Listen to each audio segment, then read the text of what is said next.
Hello guys, welcome back to my channel. If it's your first time on this channel, you're welcome.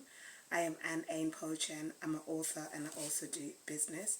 Now today's video is for that part of my channel where we talk about real life issues, and I'm going to be sharing a topic that God laid on my heart to share with parents.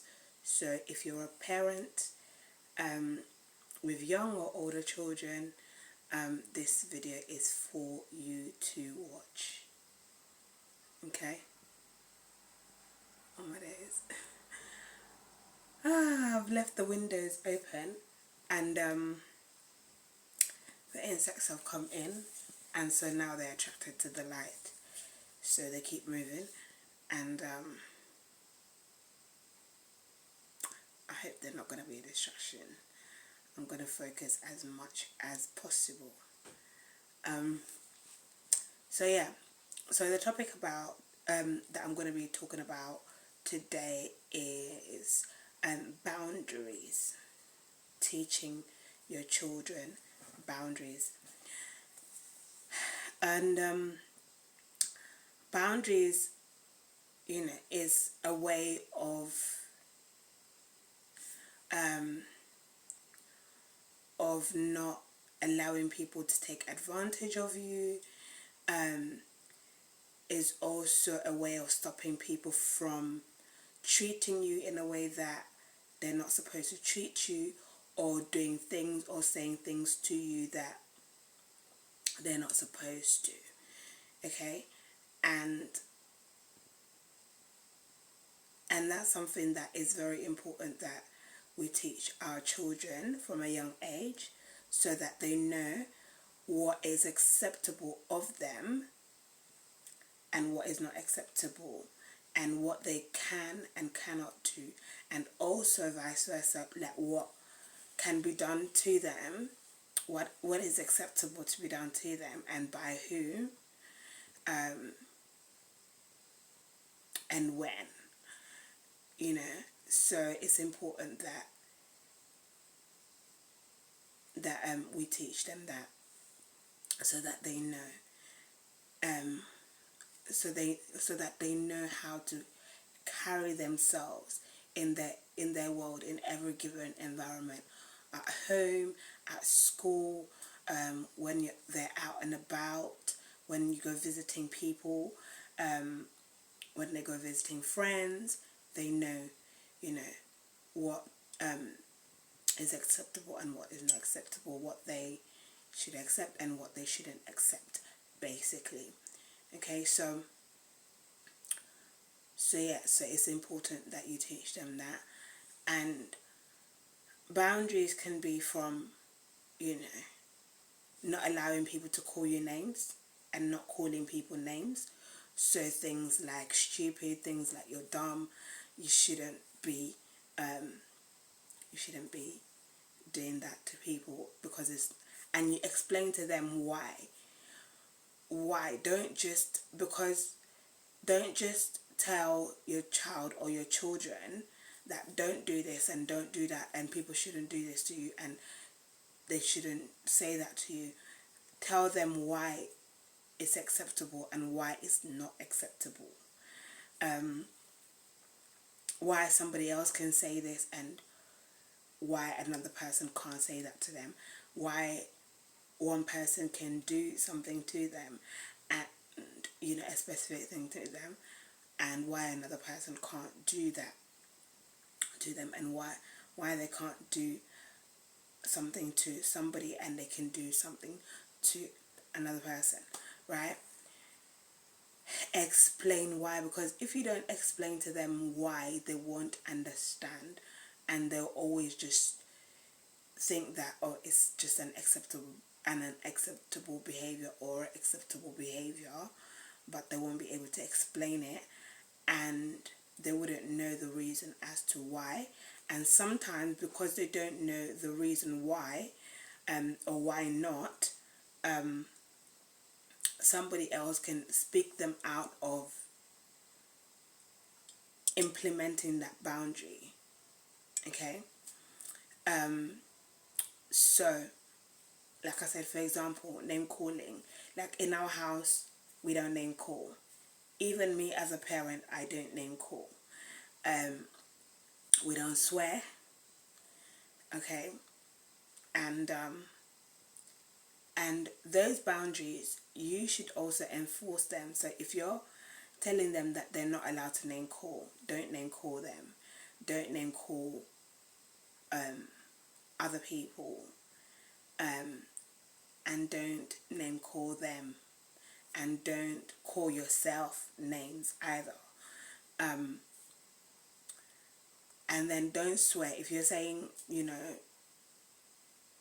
they shouldn't swear, you shouldn't swear, because you swearing is also going to teach them how to swear. Okay, because I know like some parents will say, well, don't swear, but they're always swearing to the, they're always swearing around their friends. They're always swearing with their friends.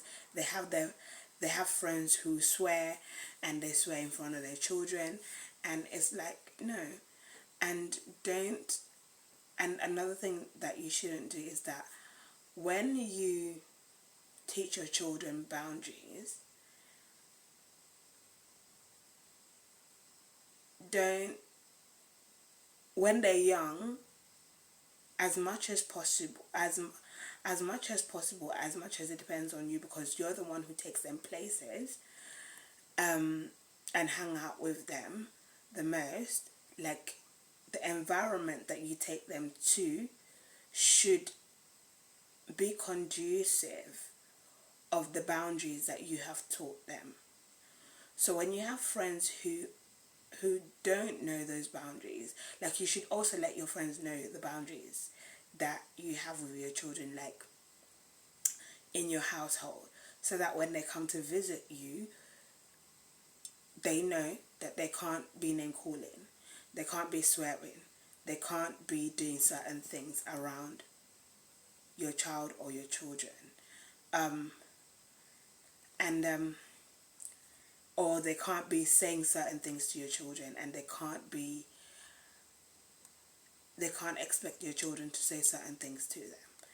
Okay, so it's very important. And when they break those boundaries, put a stop to it. Like, put a stop to the access that they have to your children. Put a stop to the to how much access they have to with your children. I remember, like, with my daughter, for example, because we're born again believers, but we live in the UK. Now, also, boundaries also go, like, with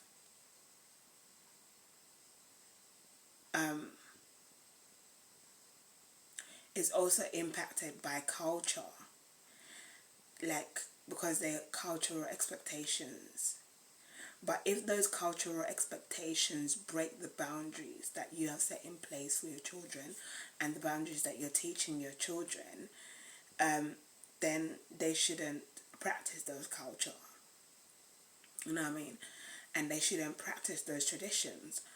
And it's just the way it is, because we live in the UK, it's very common to hear people swearing, and it's very common to see young children swearing, because in their household they just swear. And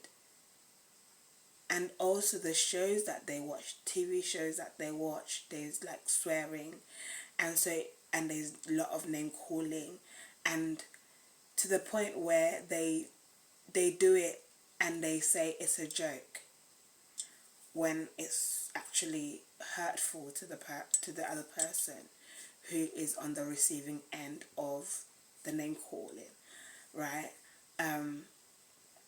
So because of that, I don't surround my children with typically English people who have that culture of swearing.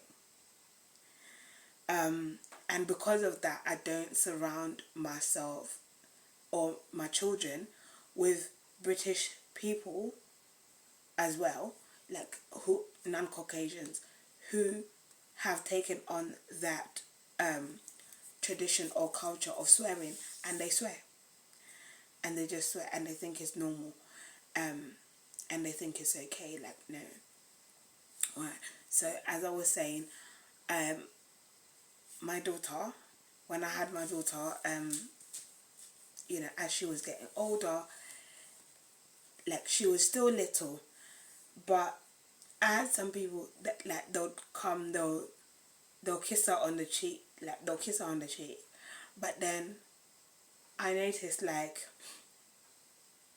one of the girls, like from the church that we used to attend, just thought it would be okay, like to kiss her on the lips. I'm like, no, no, don't kiss. So I had to tell her, like, no, don't kiss my daughter on the lips. Do not kiss my daughter on the lips.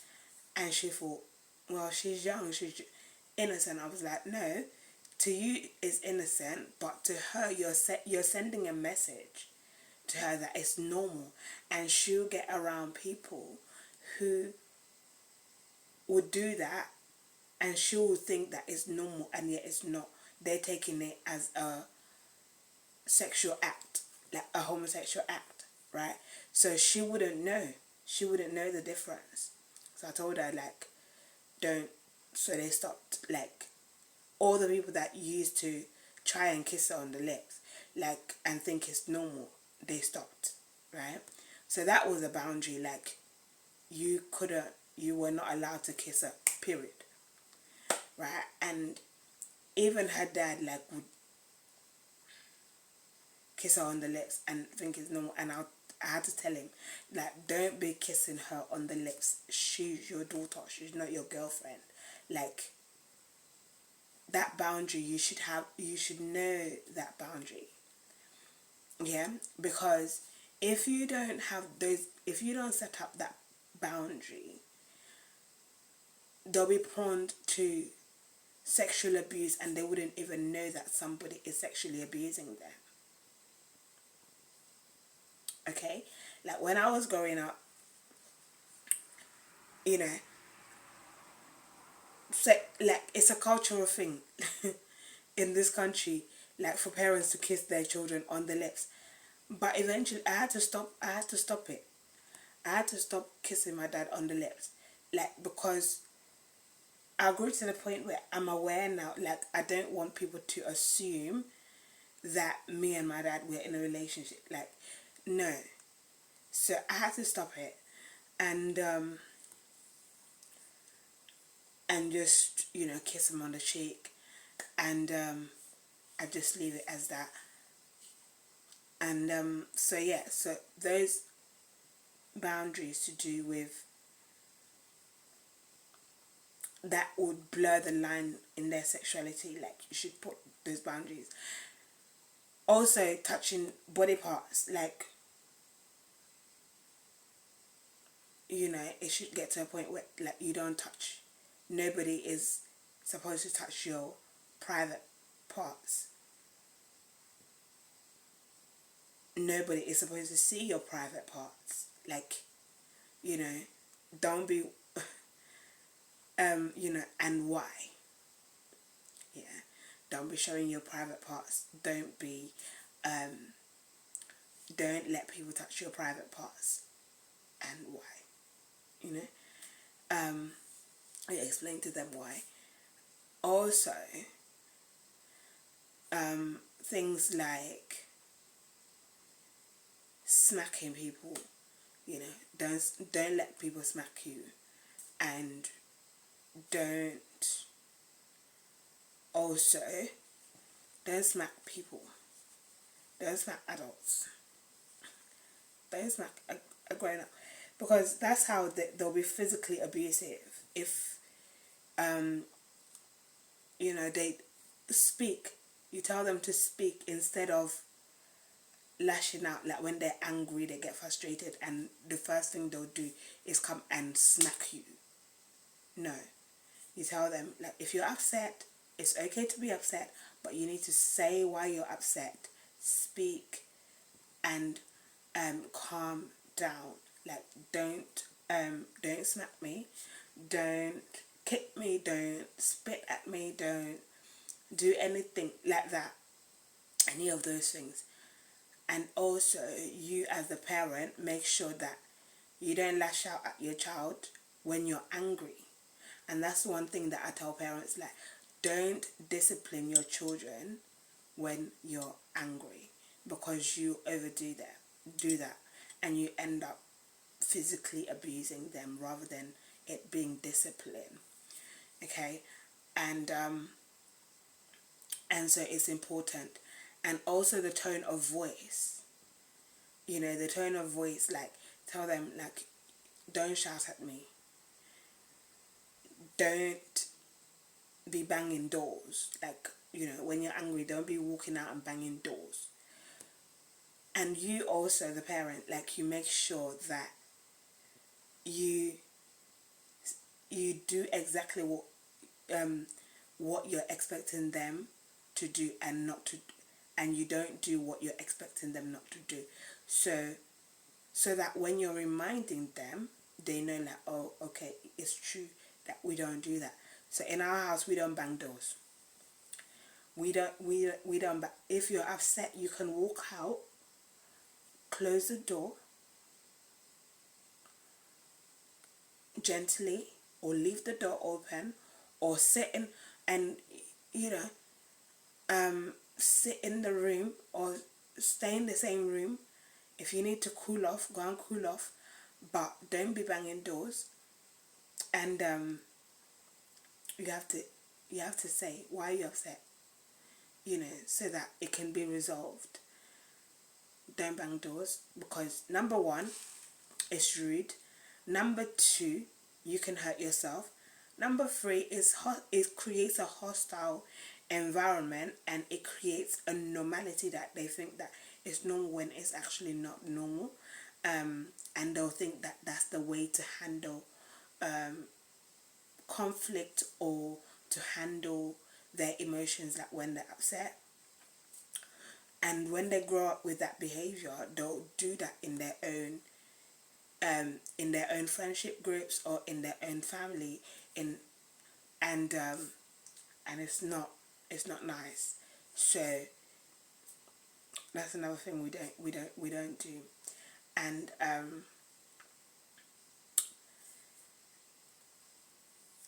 oh, all that hitting, smacking, kicking, all of that, we don't do that. It's considered violent. Yeah, considered violent. So no, you're not allowed to hit me as your parent. Like, you don't come to hit me or kick me. The first time you do it, I'll tell you. The second time you do it, I'll remind you. The third time, there'll be consequence. I'll explain to you why it's wrong for you to do that. And so it stops your children being physically abusive to you, but also it stops them from being physically abused by other people. So they know that when they're in a situation where maybe they're in school, or being like bullied at school, or the teacher smacks them or kicks them, they know that that is wrong. They'll come and tell you, you see. So it prevents them from being physically abused. Okay. And it's the same thing with, like, being kissed or touched, like private space. It stops them from being abused. So they'll know that, when they go to school, or when they go to friends, playing with friends and all of that, they'll know that it's something that people are not supposed to do to them, right? And they'll tell you. So that is a way of protecting them from sexual abuse. Okay. And then also create boundaries, like, okay, you're supposed to ask for things. If you want something, ask. If you need something, say. You know, don't just be quiet about it, or don't just go and get it and use it and you don't say. When you've used up something, you should say that you've used it up so that it can be replaced. When you want something and it belongs to somebody else, you're supposed to ask.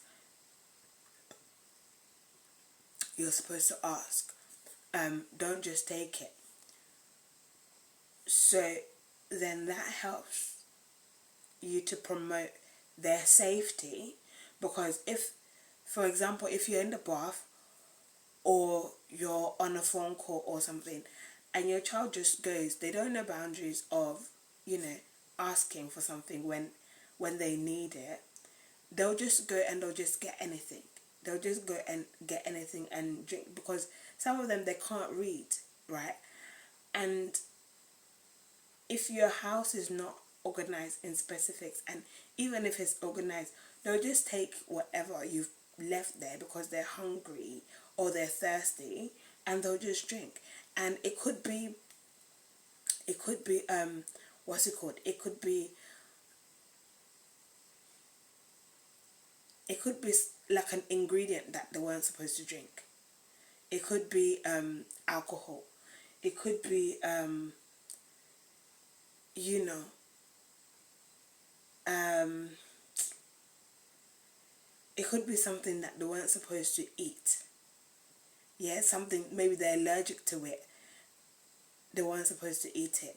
Or it's an ingredient that they weren't supposed to eat in a way that it's just there, you know. And um and also, it helps them to know that teaching them about stealing, so it prevents them from stealing, so they know that they need to ask for permission, you see. That's also another way. So it's their health and safety, but also it helps them to know that they shouldn't just take what doesn't belong to them, because that is considered stealing. Okay.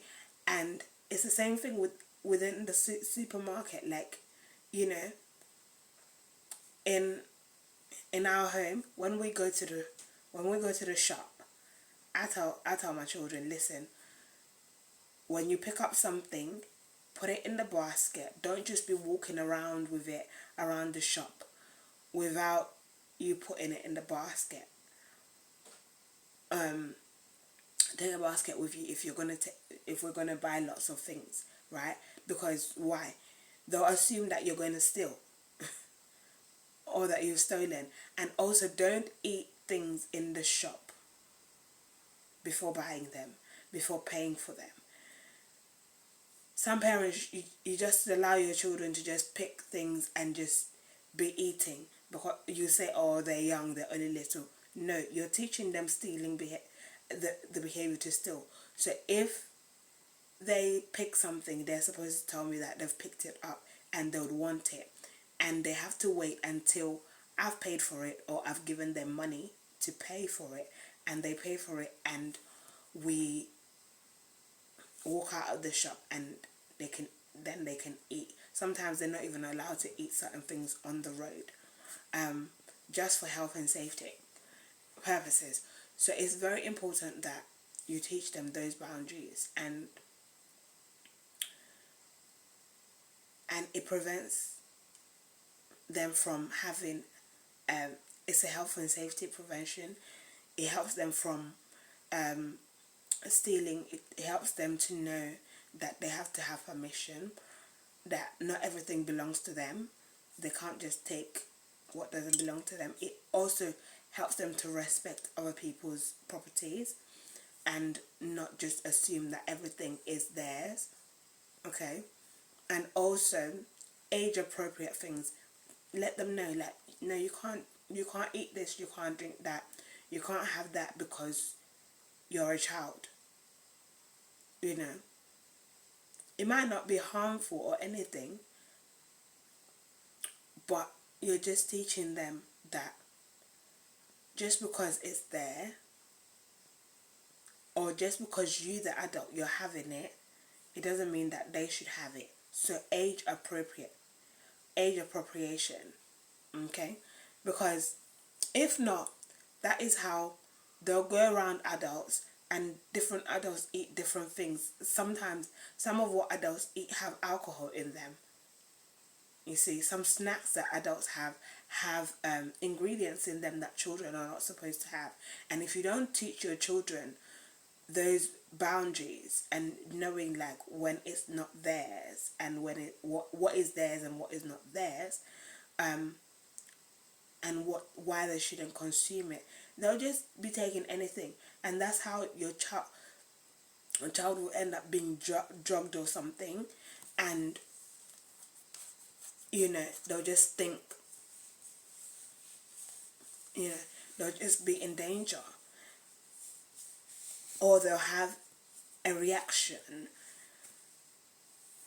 to that food item or drink item just because it's not their age, for their age group, you see. And also like teach them like not because somebody is eating something that you should have it. They should learn to say no. Like you should learn to say no sometimes to your children, even if it's something that they can have, like it's their age, for their age group that you're eating, or somebody else is eating.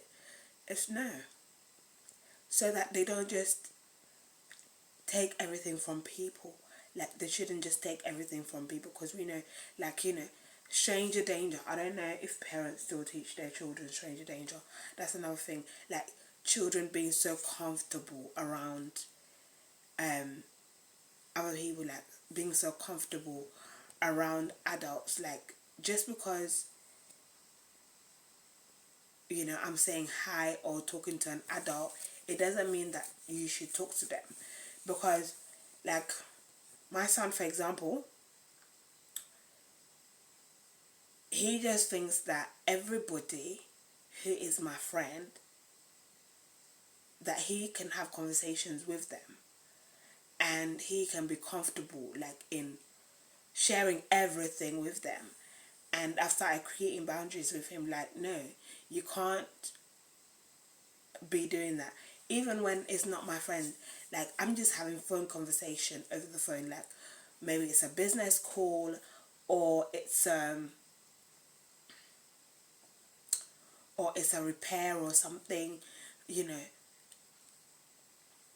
different people call me, and for different reasons, and he just assumes, that he could just talk, and he'll be just talking in the background, and then he'll be upset, like, why am I not letting him talk? I'm like, no, they're not your friend, and they're not my friend, so, and even if they're my friend, certain conversations doesn't involve you, like, don't get involved, and don't just be saying things, and tell them, like, they can't be telling everything that happens in your house. That's how, like, when you also create boundaries of how much you say to your children. How much you say to your children. Some of you tell your children everything, or you have conversations with your friends in front of your children about everything, and you just assume that that your child is just there, yeah, they're just playing, they're just getting on with what they're getting on with. They're listening to what you're saying, and then they'll end up going to they're going to school, they'll be sharing exactly what you said. They'll meet another family member, they'll say exactly what you've been talking about, or they'll go and they'll go and meet one of your friends, and they'll be saying exactly what you have done, what you have gotten for them, even if it's something that it was just supposed to be for your family to know and not everybody to know. They'll just go and be talking. They'll just be talking, and that's how you don't have a private life, and that's how they begin to have inappropriate conversations, adult conversations, like, no. So I said so in order to avoid that, I said to like one of my friends, listen, I'll not be calling you when my son is at home. I'll be calling you when he's at school or when he's sleeping. Like, because I'm teaching him boundaries to keep that minimum, because I realized that he'll go and tell her everything that I've done for him. Innocently, he would just say it. It's nothing bad, but innocently he'll say everything. And even things that I didn't want my friends to know, he'll go and tell her. He'll go and tell her. Like personal plans that I have, he'll go and tell her. You know, things that I've bought for myself that I don't, you know,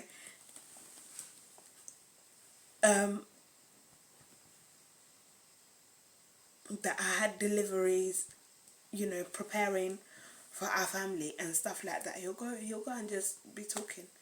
He'll go and be talking. Even at school. So I've had to tell him, like, you know, you don't say this when you're at school, you don't say this, you don't say that, you don't do this, you don't do that, you don't say this to this person, you don't say that to that person. My friends are not your friends. You know. So you can't, because I'm on the phone with them, you can't expect to talk to them. No. Simple as that. As simple as that. So that they know boundaries, like no age appropriate conversations, and keep to that rather than being involved in adult conversations, because before you know it, they're involving themselves in conversations that they have no business having. You know, and also your boundaries include what your children, you know, things, people shouldn't just say things that hurt your children. Yeah, like their feelings, even if it's innocent, but if it hurts their feelings, they should be able to express their feelings, and without being in trouble, without feeling like they're going to be in trouble. And also expectations, like you shouldn't have, no, people shouldn't have expectations over your children. Like there's certain things that it's okay, like if they don't do it, like some of, especially the Afro-Caribbean culture, they call everybody auntie, they call everybody uncle, they call everybody brother, everybody sister. Like, no. So it blurs the lines with children, and that's something that you should let your children know the difference as you're creating boundaries. Like, you should let them know the difference in who is who and how they're related, you know. Because if not, they'll think it's okay, like they'll do certain things and they'll grow up with the mindset that it's okay for them to do that. And again, like, to avoid incest, the issues of incest, to avoid that. So you explain to them exactly how you are related to so and so, and who each person is to them and who each person is to you. So like my sisters, I say to my children, like, my sisters are your aunties. My friends are not your aunties. You don't need to call my friends your auntie because they're not your auntie. They are my friends. You can call them by their name. Okay. You can call them by your name. My brothers are your uncles. You can call them uncle. But my friends who are male, and I don't have a lot of them, what's it called? They are not your uncles. You don't have to call them uncles. You can call them by their names. They get offended. People get offended. Some of my friends, they get offended. And they want to be shouting at my children for calling them by their name. No. When my child calls you by your name and you're my friend, please don't be offended. It's something that I've taught them. I won't correct them. Don't be offended. And don't be offended if I don't correct them. Because I won't correct them. Because I've told them my friends are, so far as I said, that's my friend. My friend, they're not your aunties, so don't call them auntie. It's simple. You can call them out of respect, Miss So-and-so or Mr. So-and-so, but they're not your aunties, they're not your uncles. My mother, yeah, is your grandmother. So you can call her grandma. But any other adult, yeah, is not your grandma. So you don't have to call them grandma. Simple. You don't have to call them grandma. My dad is your granddad. He's the only person you're supposed to call granddad. Any other male adult in that age category, you don't need to call them granddad. You can just call them Mr. So-and-so, Mr. Thompson, you know, Mr. You call them by their Mr. and then put their last name or their first name. You see? So yeah, those are the boundaries. So it doesn't blur the lines. So they know the relationships. They know how to differentiate relationships. They know. I even had to tell like my son. They can differentiate the relationship between you and them, like, because my son's like, oh, you know, he wants to get married when he's older. That he'll. I'm not even gonna share that, but is it? Listen, you have to you have to explain to them. You have to explain to them how, even how, like, who to marry, who they can marry and who they can't marry, their relationship with you as their parent, like pure platonic relationship. Like, you have to explain to them. Otherwise, it's blurred. Because they're innocent. They're innocent. So you have to explain that so that they'll know they'll know when something inappropriate has happened to them. And they can tell you. And you can address it. You can stop it. You know, I told them they're not allowed to, like now, I don't allow people to come to my house for sleepovers.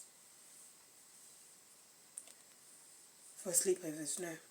We don't sleep, we don't do sleepovers at people's houses either.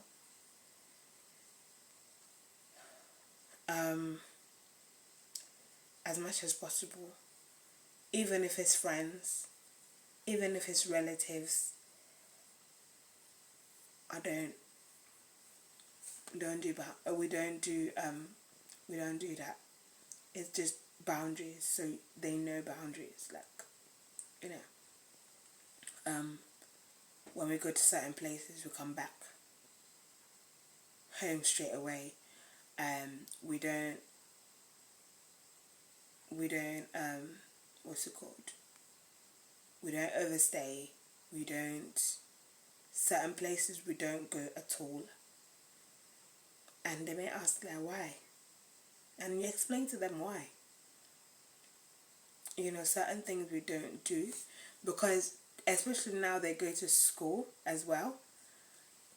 Certain households, different households have different boundaries. What is acceptable in one household is not acceptable in the other. So, for example, my son came and he was like, oh, Mum, you know, why can't you let me get in a taxi and the taxi drive me home, and you don't have to pick me up from school, and you know, the taxi can take me to school, and you don't have to take me to school. I said, no. The taxis that take children to school is because their parents go to work. I don't work in an office where I don't have time to take you to school. That's why I'm able to take you to school. I don't work in a place where I can't pick you up from school. That's why I pick you up from school.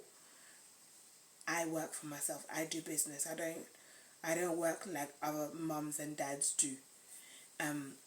That's why they let their children take taxis, you know, to school and from school.